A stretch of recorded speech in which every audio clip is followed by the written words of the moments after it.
Hello student, welcome you all on English Literature Topics platform.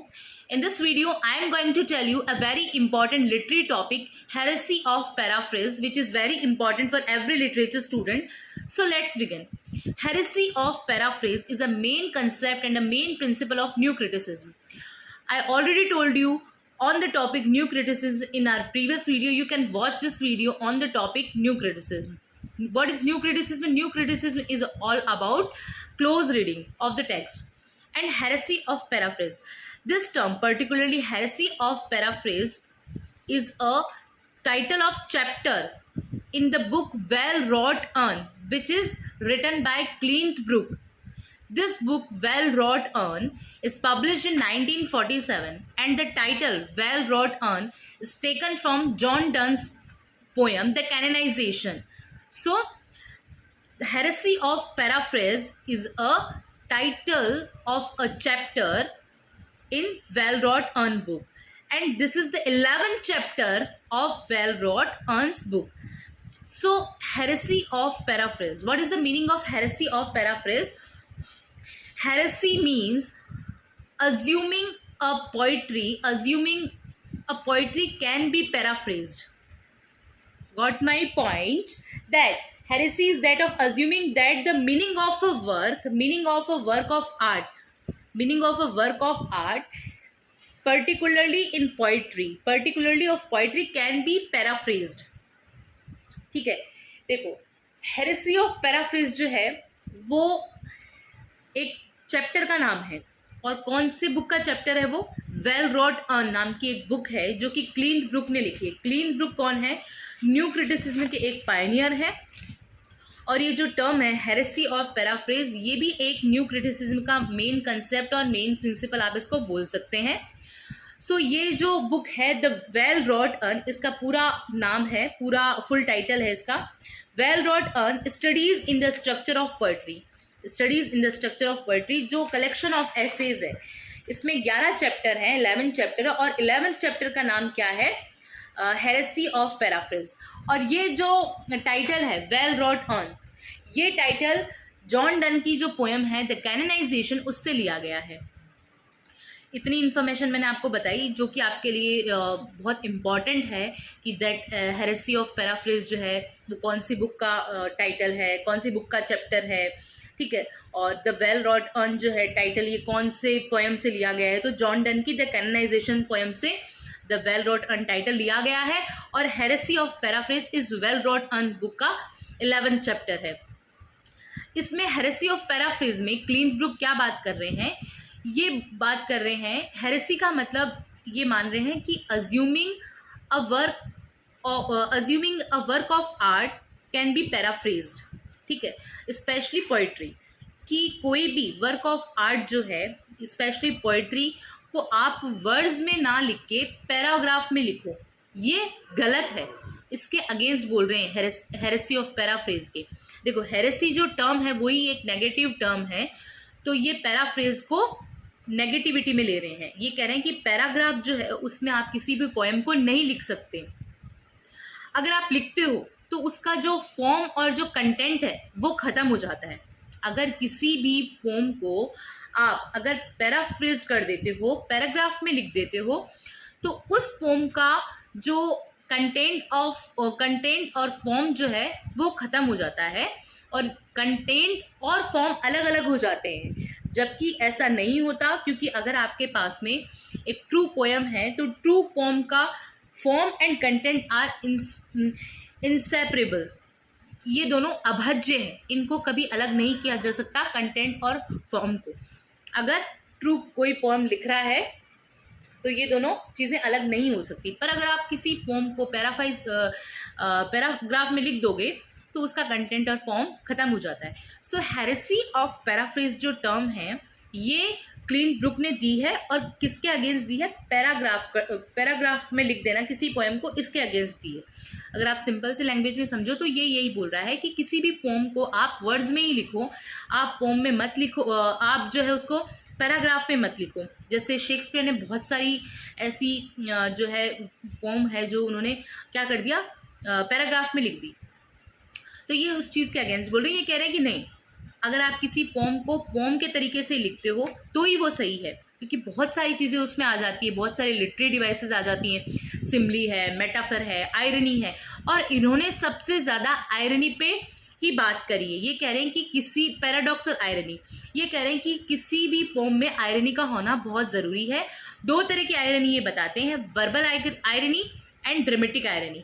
Verbal irony क्या होती है कि किसी को आप डायरेक्टली कुछ बोल दो, लाइक डायरेक्टली उसको अगेंस्ट बोल दो, जो जैसा है उसके अगेंस्ट बोल दो। कोई बहुत फेयर है और आप उसको बोल दो your skin is very black, तो ये क्या है, वर्बल आयरनी।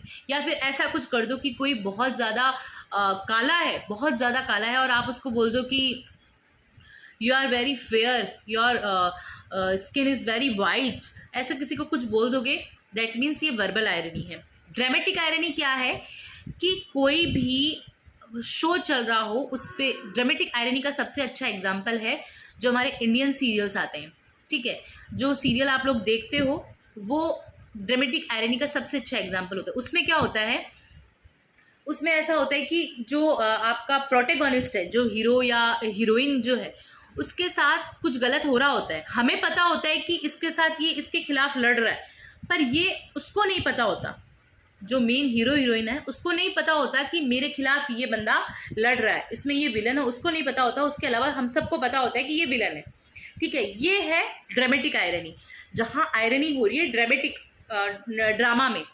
सो आपको समझ आ गया वर्बल और ड्रामेटिक आयरनी में डिफरेंस।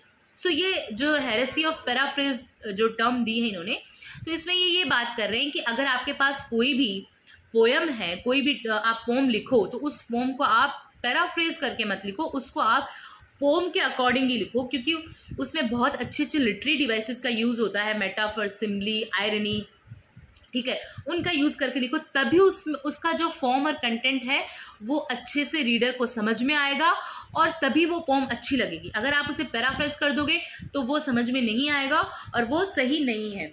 इन्होंने हेरेसी ऑफ पैराफ्रेज जो क्लीन ब्रुक ने दी है, तो क्लीन ब्रुक का क्या मानना है कि ये एक ऑर्गेनिक प्लांट के जैसी है। जो पोम होती है वो क्या होता है, ऑर्गेनिक प्लांट के जैसी होती है। देखो इन्होंने बहुत ब्यूटीफुली एक बात बोली है, ये कहते हैं कि इनके अकॉर्डिंग पोइट्री जो है वो ऑर्गेनिक क्वालिटी होती है पोइट्री में।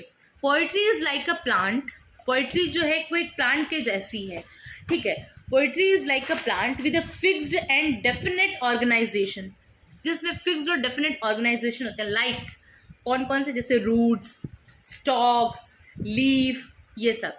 तो इन्होंने क्या बोला है कि poetry is like a plant with a fixed and definite organisation, like roots, stalks and leaf, जैसे पत्तियाँ, उसका तना, ठीक है, उसकी जो जड़ है। जैसे एक प्लांट में कुछ चीज़ें फिक्स होती है ना, वैसे ये कह रहे हैं कि पोएम में भी कुछ चीज़ें बिल्कुल फिक्स होती है। तो पोएम जो है उसमें ऑर्गेनिक क्वालिटी होती है, तो उसको आप पैराफ्रेज नहीं कर सकते हो। आप करोगे तो वो पोम ही नहीं रहेगी, तो उसकी पूरी क्वालिटीज़ ख़त्म हो जाएगी। जैसे कि एक प्लांट में क्वालिटीज़ होती है, वैसे ही एक पोम में अपनी क्वालिटीज़ होती है, और उसकी क्वालिटी वैसी ही रहे उसके लिए आपको उसको पोइट्री फॉर्म में ही लिखना पड़ेगा, वर्स फॉर्म में लिखना पड़ेगा। आप उसको पैराफ्रेज नहीं कर सकते हो, पैराग्राफ में नहीं लिख सकते हो, ठीक है। Brook says that paradoxes spring from the very nature of the poet's language. Brook says that paradoxes spring from the very nature of the poet's language, ठीक है। ये कह रहे हैं जो पैराडॉक्स है वो भी क्या होता है, पोएट्स की लैंग्वेज से आता है। The heresy is that of assuming that the meaning of a work of art, particularly of poetry, can be paraphrased। और इसके अलावा ये बस यही बात कर रहे हैं हेरेसी ऑफ पैराफ्रेज में। अगर आप सिंपल से मीनिंग में समझो तो यही बात की गई है कि कोई भी अगर आपके पास आपको पोम लिखनी है तो पोम आप वर्स फॉर्म में लिखें, क्योंकि अगर आप वर्स फॉर्म में नहीं लिखोगे, उसको पैराफ्रेज कर दोगे, पैराग्राफ में लिखोगे, तो उसकी क्वालिटीज़ ख़त्म हो जाएगी जो नहीं होनी चाहिए, ठीक है। इन्होंने बताया है कि जो पोइट्री है वो उसमें ऑर्गेनिक क्वालिटी होती है। Poetry is like a plant with a fixed definite organisation, जैसे लाइक रूट्स, स्टॉक्स एंड जो है आप बोल सकते हैं लीफ, ये सब इसमें होता है। जैसे पोइट्री में ये सब चीज़ें जैसे प्लांट में ये सब चीज़ें होती है, वैसे पोइट्री में भी क्या होता है, उसके फिक्स उसकी क्वालिटीज़ होती है, ऑर्गेनिक क्वालिटीज़ होती है। उसके कंटेंट और आप फॉर्म को अलग नहीं कर सकते हो।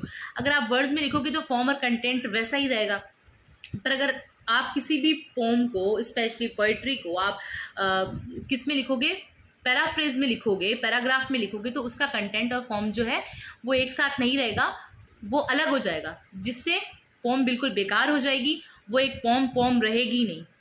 सो आपको heresy of paraphrase I think समझ में आ गया। इसमें कुछ कुछ इंपॉर्टेंट चीज़ें ध्यान में रखने लायक क्या थी कि हेरेसी ऑफ पैराफ्रेज जो है वो 11th चैप्टर है वेल रॉट अर्न बुक का। वेल रॉट अर्न बुक 1947 में पब्लिश हुई है, जो कि न्यू क्रिटिसिज्म के पायनियर क्लीन ब्रुक ने लिखी है, और ये कलेक्शन ऑफ एसेज है। और जो है हेरेसी ऑफ पैराफ्रेज जो इसका 11th चैप्टर है, और द वेल रॉट अर्न जो टाइटल है वो जॉन डन की पोम द कैननाइजेशन से लिया गया है। हेरेसी ऑफ पैराफ्रेज में क्लीन ब्रुक बात कर रहे हैं कि किसी भी पोम को अगर आप लिखते हो तो उसको वर्स फॉर्म में लिखो, आप उसको पैराफ्रेज कर दोगे और उसको पैराग्राफ में लिखोगे तो उसकी क्वालिटीज़ ख़त्म हो जाएगी, जिससे वो पोम जैसी नहीं रहेगी। फिर उन्होंने जो पोम है उसको कंपेयर किया किससे, ऑर्गेनिक क्वालिटी से, एक प्लांट से कंपेयर किया कि जो पोइट्री है वो एक प्लांट के जैसी होती है, जैसे प्लांट में रूट्स होती हैं, स्टॉक्स होते हैं, लीफ होती है, वैसे ही एक पोइट्री है जिसमें अपनी कुछ क्वालिटी होती है, पोइट्री की कुछ क्वालिटी होती है। वो क्वालिटीज़ क्या होती है, जैसे आयरनी, मेटाफर, सिमली, ये जो लिटरेरी डिवाइसेस है ये होती है। तो ये इनकी ख़त्म नहीं होनी चाहिए। फॉर्म और कंटेंट ये दोनों एक साथ ही रहने चाहिए, इन दोनों को अलग नहीं करना चाहिए। इसके अलावा इन्होंने आयरनी बताई है दो, verbal irony and dramatic irony. Verbal irony है कि आप किसी को बिल्कुल उसके अगेंस्ट, जैसा वो है उसके अगेंस्ट बिल्कुल बोल दो, that is verbal irony. And dramatic irony कि जो हीरो या हीरोइन या जो आप अगर कोई रोल प्ले कर रहे हैं तो आपके अलावा सबको पता है कि आपके साथ कुछ गलत हो रहा है, कोई कुछ गलत कर रहा है, पर आपको ही नहीं पता होता, उस चीज़ की आपको भनक नहीं होती है, दैट इज़ ड्रामेटिक आयरनी। सो ये आज का हमारा वीडियो था हेरेसी ऑफ पैराफ्रेज पे। आप सबसे पहले न्यू क्रिटिसिज्म पे वीडियो देखें, फिर अफेक्टिव फेलेसी पे, फिर इंटेंशनल फेलेसी पे, फिर आप हेरेसी ऑफ पैराफ्रेज पे वीडियो देखें। इसके अलावा एक दो एम्बिग्यूटी और एक दो चीज़ें और है जो न्यू क्रिटिसिज्म के प्रिंसिपल्स हैं, उन पे वीडियो मैं और बनाऊंगी। आप ये वीडियो ज़रूर देखें, और अगर अच्छा लगे तो लाइक करें, शेयर करें, सब्सक्राइब करें मेरे चैनल को। Thank you.